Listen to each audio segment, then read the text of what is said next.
如果你啱啱嚟到英國啦，聽到我上述講嘅情況，俾人彈中啦、cut 中啦，同埋冇糧出嘅，而你亦都係好想揾到一份長工嘅話呢，咁你就要留心啦。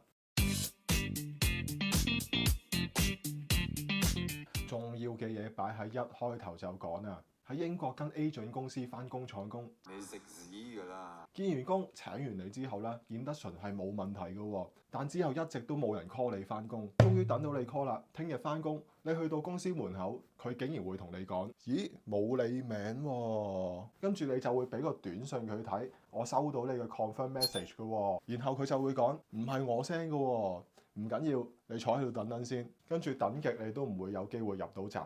大家好啊，我係 Andy。今日想同大家分享一下我喺英國工廠咧返工咧見到嘅一啲實況啊。首先戴咗個頭盔先啊。今日呢個 topic 咧並唔係唱衰英國啊，而係講緊啊一啲 agent 公司管理質素嘅問題。影片嘅最後部分啊，我會教你點樣去避開一啲 agent 公司，而直接去揾到一份長工。啱啱講緊個情況，如果你係經過 agent 返工廠嘅工呢，你都應該會經歷過。究竟點解會咁嘅呢？首先，我哋要了解一下英國 agents 嘅公司嘅運作。喺英國經 agent 或者外判公司去返工呢，基本上咧係十分之普遍嘅。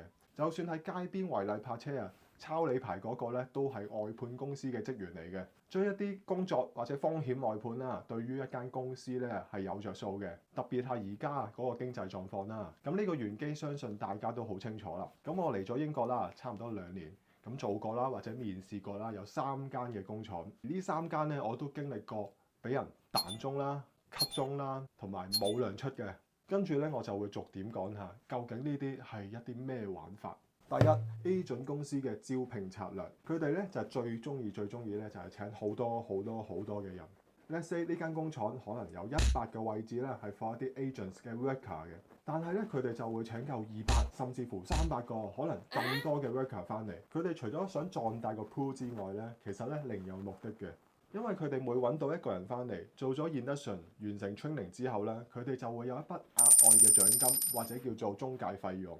咁有啲工廠啦都會要求佢哋呢啲員工啦 agents 嘅員工啦翻到嚟，起碼要翻咗1個禮拜啊，或者係半個月啊，先至可以出呢個中介費用俾呢間 agents 公司嘅。所以好多時新請翻嚟嘅 agents worker 咧，佢哋係好多工翻嘅，但過咗一排之後咧就會越嚟越少噶啦。呢種招聘方式啊，簡單啲講就係食人頭。引申出嚟嘅問題咧就係僧多粥少啦。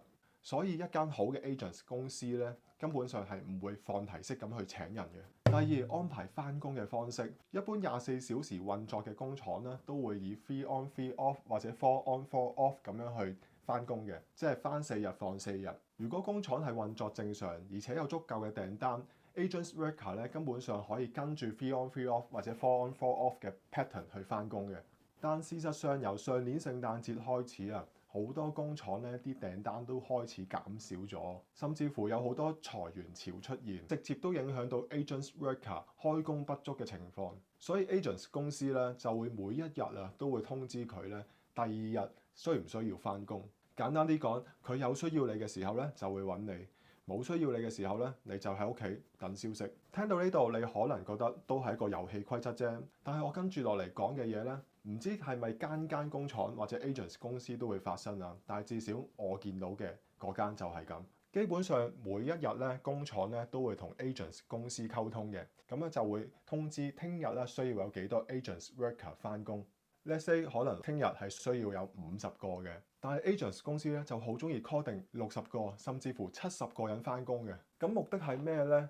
我聽過佢哋嘅解釋，就係預計啦可能會有人射波喎。但我心諗係咪真係有需要預備20個 buffer 位呢？結果咧係有70個人咧係真係返咗嚟工廠嘅，有20個咧就企咗喺門口入唔到閘。咁以我所知啦，過往經濟好嘅時間啦，工廠都可以容許到一啲 buffer 嘅空間嘅，多咗10個8個咧，基本上都可以俾佢哋入去工廠可以開工嘅。咁今時今日啦，工廠都十分之審慎嘅，咁都唔會再俾呢啲 buffer 空間，要50個就係要50個噶啦。你多嘅話咧，我係唔會要嘅。咁話說啦，我都曾經去過一間工廠度做完 induction 啦，做完啲簡單嘅 training 之後啦，預備入去工廠嗰度睇環境啦。咁個經理啦入到嚟間房之後啦，就見到有8個人坐咗喺度。咁佢就同嗰個 agent 嘅 staff 講啦：咦，今日我哋預備得4個位置嘅喎。咁我其實都心諗，咁大間工廠，你容納唔到8個人入去做視察。咁其實已經睇得出咧，工廠同埋 agent 公司咧之間係有啲角力喺度。一方面 agent 公司咧，梗係想做多啲 induction，可以攞多啲佣金啦。咁另外一方面啦，工廠亦都係唔想你哋 agent 公司咧係局外要人喎。咁就出現咗啱啱嘅情況啦。咁最後點呢？當時嗰8個人啦就鬥快舉手嘅。咁我結果啦，我都好禮讓冇舉到手啦。咁之後呢，我就係翻咗屋企等消息啊。咁當然啦，之後都冇跟進過啦。咁原本 induction 應該係有糧出嘅喎，最後都當然係冇啦。咁最後得到啲乜嘢呢？就呢件把鬼嘅反乾衣啦。所以我見到而家好多 agents worker 咧都明白啦，工廠同埋 agents 公司之間嘅玩法啦，所以佢哋都好意識到啊，每一日咧都要盡量盡早翻工，唔想做第51個人，即係第51個咧就冇得入閘。agents 轉長工，一般嚟講啦，如果你簽約俾呢間 agents 公司咧，就等同賣身一樣。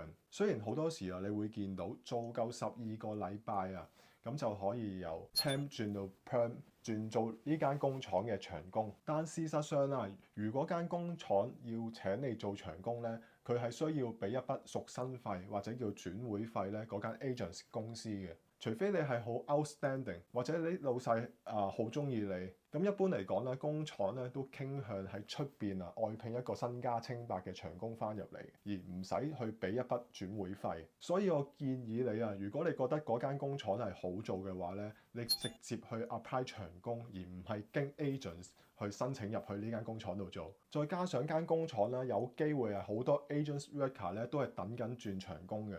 所以咧，你入到去咧，只會係有排等。如果你啱啱嚟到英國啦，聽到我上述講嘅情況啦，而你亦都係好想揾到一份長工嘅話咧，咁你就要留心啦。如果你用一啲求職 app 啦，例如好出名嘅 Total Jobs 啦，咁你撳落去咧，基本上咧大部分啦，你見到嘅都係一啲 agents 公司嘅工廠工嚟嘅。就算你點樣 kick 啊，係一個direct employer 或者係一個permanent worker 都好啦，佢出現嘅都會係一啲 agents 嘅工嚟嘅。當然講緊唔係全部啦。當你撳入去呢啲 post 裏邊咧，佢係唔會話俾你聽你係做邊間工廠嘅，佢只會描述俾你聽，你將會有一啲咁嘅工作。你係可能係處理食物啦，你可能處理一啲衣服啊，或者處理一啲化學物品啊等等啦。咁而個地址咧，佢只不過會係好概括咁樣話俾你聽，係一啲乜嘢嘅postcode 啦，仲要係 postcode 嘅前半橛喎，佢唔會話俾你聽 exactly 嘅地址嘅。咁點解佢哋要咁做咧？係一個陰謀論嚟嘅，因為佢唔想你知道呢間工廠係同時間請緊兼職請緊一啲agents worker。另一方面咧，亦都係同時請緊長工嘅。咁好多時啲人見到長工，當然係去咗煙長工先㗎啦。當然亦都有啲人係唔想返長工嘅，咁樣就去見一啲 agents worker。跟住落嚟，我就會教你點樣去唔用一啲求職 apps 嘅情況底下，而揾到一啲工廠嘅長工。當你平時揸車去旅行、揾餐廳、揾公園，你都會用到 Google Map，但係估唔到連揾工都可以靠佢。咁我就住喺 Warrington 嘅，我就以呢笪地方啦，就示範一下喺度點樣揾到一啲長工嘅職位空缺。咁假設我就住喺 WA1 啦，咁我就想揾翻呢一區嘅工廠嘅工，睇下有啲咩工廠喺度附近先。當你校翻嗰個衛星圖啊，睇到一啲地方啦，有好多嘅平頂建築物，而且係一啲好大範圍嘅地方呢。咁呢啲多數都係一啲貨倉啊或者工廠嚟嘅。咁我就撳入去一間意粉廠俾大家睇下啦，會有個公司嘅網址連結喺度嘅。咁大多數嘅公司網站啦都會出現 careers vacancies 喺裏邊嘅，即係職位空缺。咁我哋就撳入去睇下。話說我喺呢間意粉廠都做過大概半個月嘅時間，咁大概1年半前到啦。嗰時嘅開工情況都算跟足 4 on 4 off 嘅，但係咧就近排聽翻啦，仲喺裏邊嘅同事講翻 agents worker 咧都已經有啲開工不足嘅情況，但係唔知點解喎，去到呢個網站咧就會見到啦，仲有一啲長工嘅 operative 嘅職位喺度啊，係負責喺一條生產線上邊啦，倒意粉啊，或者倒一啲肉醬喺一啲機器上邊嘅。咁雖然返夜班係多啲錢啊，但係好少人會鍾意做嘅，所以依然都會有個 post 開出嚟去請人。咁最重要咧就係 permanent 同埋 full time 呢兩個字啊。假設你真係好需要咧，想盡快買樓嘅話咧，咁你一定要有份長工咧，先至可以做到按揭嘅。咁有理冇理啦，夜班都做住先啦。咁再睇下 WA1 嘅意粉廠附近啊，都仲有其他工廠嘅。咁其中一間呢，就係一啲汽車嘅零件製造商。咁呢類型嘅貨倉呢，都會請啲 warehouse operative 嘅。咁就會運用到一啲電動嘅職車啊，或者鏟車。有啲公司呢，都會提供免費嘅培訓嘅，但係學完之後呢，就只可以喺佢間公司度用，就帶唔到去另外一間公司嘅。咁就睇到啦，呢間公司呢，都係有請 warehouse operative 嘅。咁我就睇下個 job information 啦，咁啊試下教個中文望下先。睇到啦，咁個職責都係講緊一般嘅運貨啊、物流嘅處理啊、交單啊，或者係一啲提貨啊咁樣嘅日常工作啊。可能仲要識少少電腦啦，一般 Excel 嘅 function 都要認識。咁我個人認為啦，一般中五學歷啊都可以應付到嘅。咁我哋就睇到一個啦，去遠少少，去到一個叫做聖 Helen 嘅地方。咁呢，我就未研究過呢度有啲咩工廠嘅，只係聽聞呢度啦都幾多工廠，同埋樓價呢都屬於比較偏低嘅。咁就少少題外話啦，如果你想揀一個地方可以有好多嘅就業機會啦，同埋樓價屬於低水啲嘅，咁呢度啦屬於係一個唔錯嘅選擇嚟。好，咁就揾到一間玻璃製造廠啊，應該就係啦。見到佢揸住啲玻璃樽，轉中文嚟睇一睇先，咁樣揾下啦，有冇一啲職位空缺嘅地方啊？如果最頂揾唔到嘅話呢，就應該拉到去最底就見到噶啦，係啦，咁就見到為我們工作，咁啊撳入去睇下啦。咁佢就標榜啊，非常之歡迎一啲敬業熬業嘅人加入佢哋。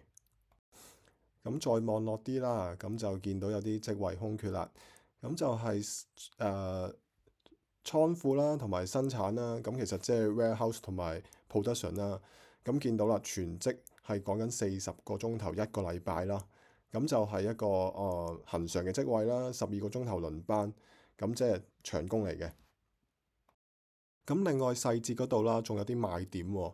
原來佢係唔需要經驗啦，有在職培訓，同埋有一個免費嘅，我唔知係咪免費啊，應該係交通嘅運輸服務啊，即係有廠車啦。咁附近嘅大城市可能係利物浦啊、曼城啊，或者 Warrington 嘅市中心啦，都有啲 pick up 或者係 drop off 嘅 point 啦。咁就對於一啲冇揸車嘅朋友嚟講呢，都算係一個好方便嘅地方嚟嘅。最後啊，咁我都想同一啲啱啱嚟到英國啦，或者仲係揾緊工嘅朋友講啊，咁呢個過程可能你會遇到困難啊，但係呢，就千祈唔好氣餒啊，就等於我搞緊呢個 YouTube channel 一樣，冇人睇㗎。我而家叫你訂閱你都未必會啦，係咪？但係啊，我都會相信啊，最後啊，黎明都會嚟到㗎嘛，係咪？OK，加油啊各位！如果你中意呢個題材嘅話啦，訂閱啦，或者 follow 俾更多嘅有需要人知道啦，好冇？多謝晒你，拜拜。